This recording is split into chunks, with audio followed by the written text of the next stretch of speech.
சீமானிடம் நடத்தப்பட்ட விசாரணை நிறைவடைந்திருக்கிறது. கிட்டத்தட்ட 1.25 மணி நேரம் அவர் விசாரணை எதிர்கொண்டிருக்கிறார். செய்தியாளர் சதீஷ் முருகன் கூடுதல் விவரத்தோடு இருக்கிறார். சதீஷ் முருகன், இந்த விசாரணையில் என்னென்ன கேள்விகள் கேட்கப்பட்டது, இப்போ அடுத்து சீமான் மீண்டும் விசாரணைக்கு அழைக்கப்படுவாரா? விவரங்கள் என்ன?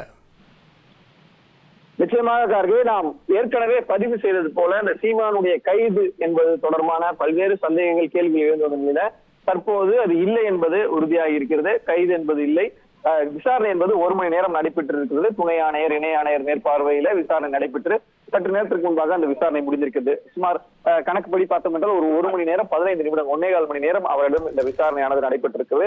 விசாரணை முடிந்து இன்னும் சற்று நேரத்தில் வெளியே வருகிறார். அவர் நாம் ஏற்கனவே தெரிவித்தது போல செய்தியாளர்களை இந்த காவல் எதிரிலேயே சந்திக்கிறார். அதற்கான ஏற்பாடுகள் செய்யப்பட்டிருக்கிறது. காவல்துறையினரும் அதற்கு முறையாக தெரிவித்திருக்கிறார்கள். காவல் துறையிடம் அவர்கள் தெரிவித்த போல ஒருங்கிணைப்பாளர் சீமான் செய்தியாளர் சந்திப்பார். அதற்கான முறையான அனுமதி வழங்க வேண்டும் என்று தெரிவித்திருக்கிறார்கள். காவல்துறையினர் தரப்பிலிருந்து தொண்டர்கள் மத்தியிலிருந்து எந்தவித சலசலப்போ பிரச்சனையோ தள்ளும் முள்ளு போன்ற விஷயங்கள் ஏற்பட்டு விடக்கூடாது. எனவே ஒரு புறம் தனியாக தொண்டர்கள் மட்டும் தனியாக பிரிந்து நிற்கவும், ஊடகத்தினரையும் அதே போன்று வேற ஊடகத்தினரை தொந்தரவு செய்யக்கூடாது, அவர்கள் தனியாக நின்று விட வேண்டும்.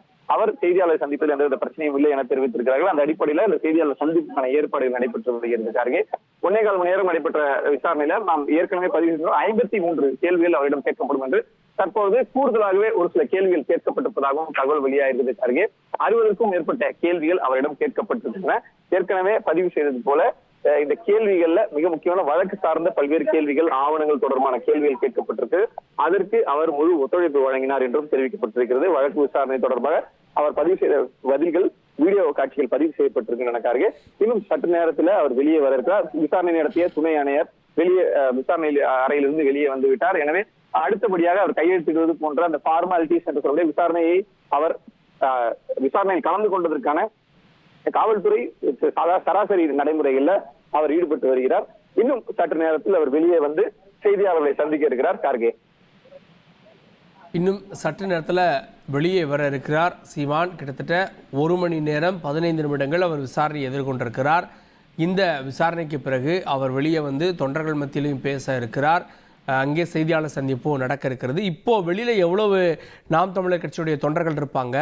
இப்போ சீமான் வர்றதால அங்க இருக்கக்கூடிய சூழல் என்ன?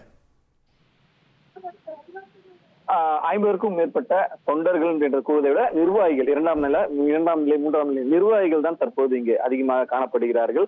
காட்டை துரைமுருகன், வித்யா போன்றவர்கள் இங்கே காத்திருக்கிறார்கள். தொண்டர்களை பொறுத்தவரையில் ரதனா சாலையிலே அவர்கள் நிறுத்தி வைக்கப்பட்டிருக்கிறார்கள். ஒரு 50க்கும் மேற்பட்ட நிர்வாகிகள் இங்கே காத்திருக்கிறார்கள். விசாரணையை பொறுத்தவரையில அவர் முழு ஒத்துழைப்பு வழங்கி இருக்கிறார். அடுத்த கட்டமாக விசாரணை என்பது எப்போது வழங்கப்படும், எப்போது அழைத்தாலும் விசாரணைக்கு ஒத்துழைப்பு வழங்க வேண்டும் என்கிற அடிப்படையிலும் காவல்துறை தரப்பில் அவரிடம் தகவல் தெரிவிக்கப்பட்டிருந்தது. அடுத்த விசாரணை எப்போது என்பது குறித்து காவல்துறையினர் முறையாக அவரது வழக்கறிஞர்களிடமோ அல்லது அவரிடமோ தெரிவிப்பார்கள். அதன் அடிப்படையில் அந்த விசாரணையை அவர் நேரில் ஆஜராகிறாரா அல்லது அவர் வழக்கறிஞர் மூலமாக அதை எதிர்கொள்கிறாரா என்பது அடுத்த கட்டங்களில் தெரிய வரும்.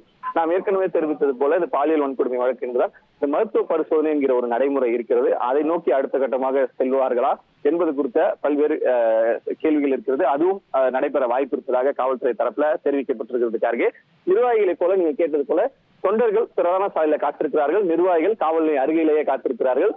இன்னும் சற்று நேரத்தில் அவர் வெளியே வந்தவுடன் செய்தியாளர்களை சந்திக்க இருக்கிறார். இதற்காக காவல் நிலையம் பரபரப்பாக காட்சியளிக்கிறது. காவல் நிலையம் உள்ளேயே 2 புறங்களிலும் கயிறு கட்டி காவல்துறையினர் அவர் செல்வதற்கான ஏற்பாடுகளை செய்து வருகிறார்கள். காவல் நிலையத்திற்குள் தொண்டர்களோ நிர்வாகிகளோ உள்ளே நுழைந்து விடக் கூடாது என்பதற்காக பலத்த போலீஸ் பாதுகாப்பானது காவல் நிலையத்திற்கு போடப்பட்டிருக்கிறது.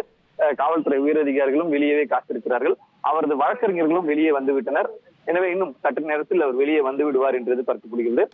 சாட்டை துரைமுருகனை பொறுத்தவரை தற்போது உள்ளே விசாரணை அறைக்கு வெளியே காத்திருக்கிறார். அவருடன் தான் வெளியே வருவார் சீமான் என்று எதிர்பார்க்கப்படுகிறது. அவருடனும் நிர்வாகிகளோடும் அவருடனும் வழக்கறிஞருடனும் அவர் வெளியே வருவார் என்று எதிர்பார்க்கப்படுகிறது.